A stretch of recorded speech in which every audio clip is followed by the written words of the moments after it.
Morning, everybody, and welcome. Our scripture reading this morning is going to come from 2 Kings chapter 5, verses 1 to 14. It's a great story, and it reads, Naaman, commander of the army of the king of Aram, was a great man and high in favor with his master, because by him the Lord had given victory to Aram.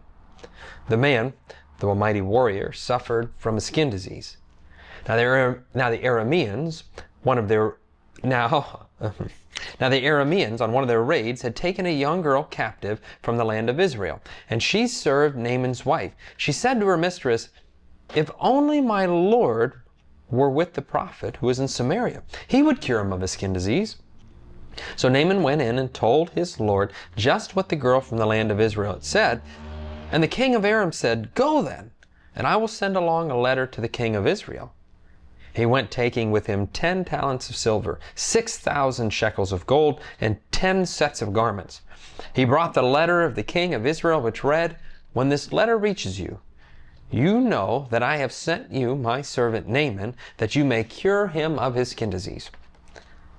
When the king of Israel read the letter, he tore his clothes and said, "Am I a God to give death or life? This man sends word to me to cure this man of his skin disease?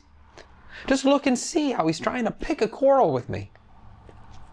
But when Elisha, the man of God, heard that the king of Israel had torn his clothes, he sent a message to the king, "Why have you torn your clothes? Let him come to me, that he may learn that there is a prophet in Israel." So Naaman came with his horses and chariots, and halted at the entrance of Elisha's house. Elisha sent a messenger to him, saying, "Go wash in the Jordan 7 times, and your flesh will be restored, and you shall be clean." But Naaman became angry and went away, saying, "I thought that for me he would surely have come out and stand, and call on the name of the Lord his God, and would have to wave his hand over the spot and cure the skin disease. Are not Abana and Paraphar, the rivers of Damascus, better than all of the rivers in Israel? Could I not wash in them and be clean?" He turned and went away in rage. But his servants approached him and said, "Father, if the prophet had commanded you to do something difficult, would you not have done it? How much more when all he said was to you, 'Wash and be clean'?" So he went down and immersed himself 7 times in the Jordan. According to the word of the man of God, his flesh was restored like the flesh of a young boy, and he was clean. May God add a blessing to the reading, to the hearing, and the understanding of his holy word. Now, I happen to love this story. And sometimes for a preacher, that's a bad thing, because there's a lot that I could say about it, but I just want to pick a couple things that I think I really love about this story. First thing, it's the unnamed people in the story that move the story forward. We learn in the very beginning that Aram had conducted a raid in Israel, had this girl captive, and carted her back, and she worked for Naaman's wife. You have to imagine that this young girl was taken as a prisoner as a result of their warfare. Now, we don't know anything about her background, whether or not her parents are still alive. All we know is that she's a young girl taken prisoner by a foreign army, and this young girl takes the time to care about her potential enemies, seeking the goodwill of Naaman in this case. And Naaman, great commander of the army that he is, goes to the king for help.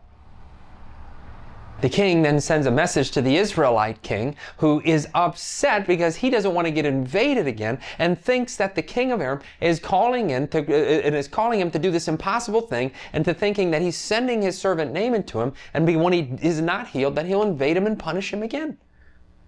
But isn't this what people in power do? People in power talk to other people in power because that's how things get done. But notice that it is the unnamed small people in the story that propel it forward, that lead Naaman to his path of healing to begin with.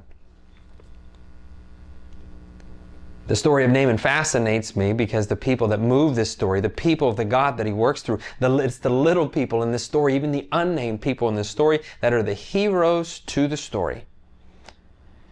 This great military leader who's probably rich, but there was one little problem. He had this kind of skin disease that he could do nothing about. It's one of these situations where all the power and money of the world cannot stop Naaman from looking into the mirror and realizing that death is staring him right in the face, and it's a very scary thing. But it's the servant girl who's basically living as a slave in his house. And while there's a number of VIPs in the story, and even Elisha would be one of them, it is the story of this unnamed girl who propels this forward. We don't know if she's 8, we don't know if she's 12, we don't know if she's in between, but it turns out that the seemingly invisible girl who probably witnessed so much suffering in her life dedicates her hand to healing. I recently heard somebody else say it this way: just because you have nothing doesn't mean you can't be something to someone. And so this act of kindness, an act of love by this little girl, has always been something for me that I've always loved about this story. There's something else I really love about this story. Other than the fact that it's not the people in power that are going to be the ones that propel the story forward, we find out that how power is used is not the way that God uses power. Naaman, expecting to go to Elisha, becomes angry when Elisha just simply sends a messenger out to him. Naaman goes to the king first, just like kings do, because when you only talk to kings, those are the people in your sphere. And he doesn't even think that he could find his healing within the Jordan River, as he says, "Are not the waters in my own land much cleaner than this little despot town right here that you sent me to? I could have stayed at home for you to tell me," for Elisha to do what is equivalent to, take an aspirin and call me in the morning. He gets mad that he's not shown the respect by what he thinks, that Elisha should have come out and made this big to-do about healing him. But Elisha just says, go down to the River Jordan and wash 7 times and come out and you'll be healed. What's even better about this, or the other part I think I find interesting about this story, if you were to continue the reading, the story continues in that the guy tries to pay Elisha for his healing, and Elisha doesn't accept any payment. Because that's what rich people do. And that's how the world works. I give you money and you give me exactly what I want. But in this case, shalom, from the point of Elisha, was to be given away freely. There was no co-pays for his healing. No co-pays. I didn't need the $5, $10, $15, $20, whatever it was for your health care today. He says, go in peace. I have granted you healing. I've granted you shalom. Just go in shalom. He doesn't accept the payment, to which Naaman is going to faithfully say, then now I know that there is only one God, and that God is the God of Israel. What's interesting about the way the story continues is he says, I know that there's only one God, and that God resides in Israel, but if you could just grant me one thing, I need to go back, even though I know that I was just healed by you, I need to go back and lean on my king's arm. I'm going to go into the tower. I'm going to go into the temple of Rimmon because I must be with my king. And I hope you'll forgive me. Even though I was just healed by a God, by your loving God, and you've granted me this gift and the shalom, I do need to go back and bend the knee. I love this because Naaman, don't we all do it? After being healed by the one true God, simply goes back to the same idolatries that he was just in. Elisha's going to respond to him and tell him just to go in peace.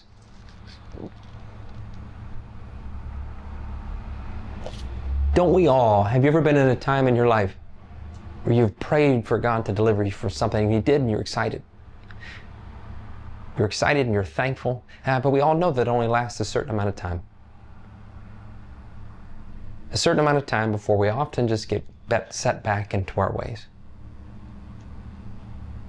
What I love is that the grace comes even though that we do that.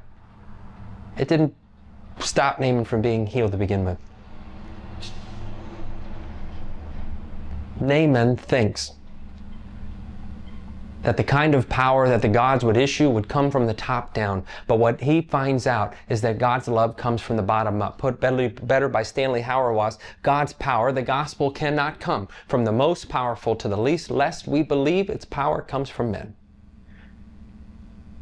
In this story, the story of shalom and of healing and of love, it comes from an unnamed slave girl. It comes from an Elisha telling the most powerful military leader in the area to go wash in the dirty Jordan River when he could have washed and stayed home in his suburban countryside, but he told him to come down to his river and be washed. And he's healed. And he's clean.